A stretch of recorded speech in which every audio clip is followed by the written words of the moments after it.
It was a beautiful morning on the island of Sodor.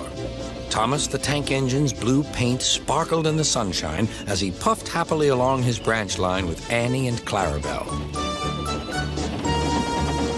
He was feeling very pleased with himself.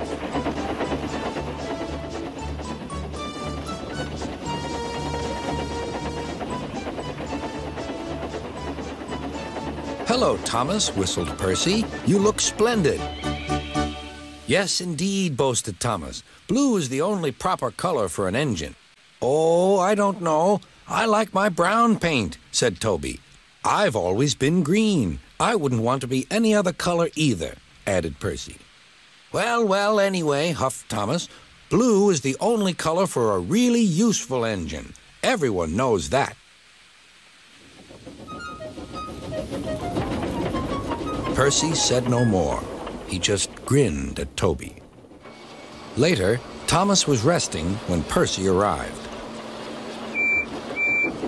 A large hopper was loading his freight cars full of coal. Thomas was still being cheeky. "Careful," he warned. "Watch out with those silly cars."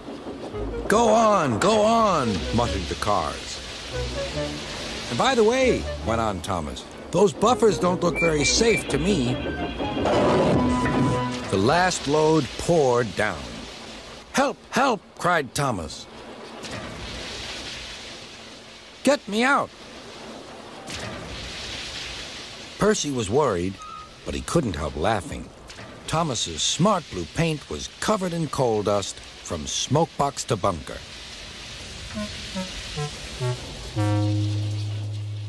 "Ha ha!" chuckled Percy. "You don't look really useful now, Thomas. You look really disgraceful." "I'm not disgraceful," choked Thomas. "You did that on purpose.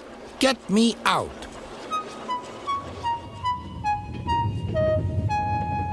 It took so long to clean Thomas that he wasn't in time for his next train.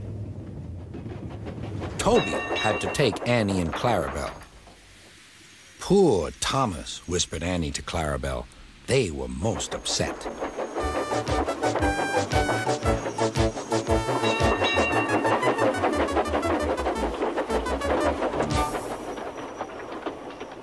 Thomas was grumpy in the shed that night.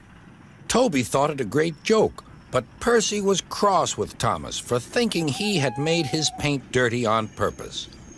Fancy a really useful blue engine like Thomas becoming a disgrace to Sir Topham Hatt's railway. Next day, Thomas was feeling more cheerful as he watched Percy bring his cars from the junction. The cars were heavy and Percy was tired.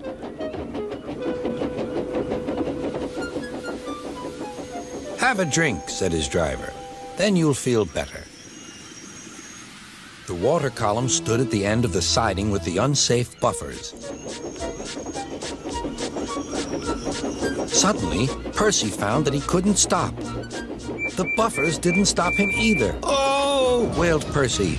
"Help!" The buffers were broken, and Percy was wheel-deep in coal. It was time for Thomas to leave. He had seen everything.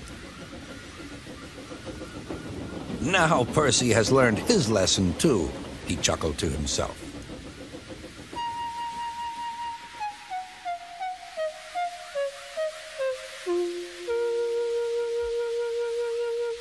That night, the two engines made up their quarrel. "I didn't cause your accident on purpose, Thomas," whispered Percy. "You do know that, don't you?" "Of course," replied Thomas, "and I'm sorry I teased you. Your green paint looks splendid again, too. In future, we'll both be more careful of coal."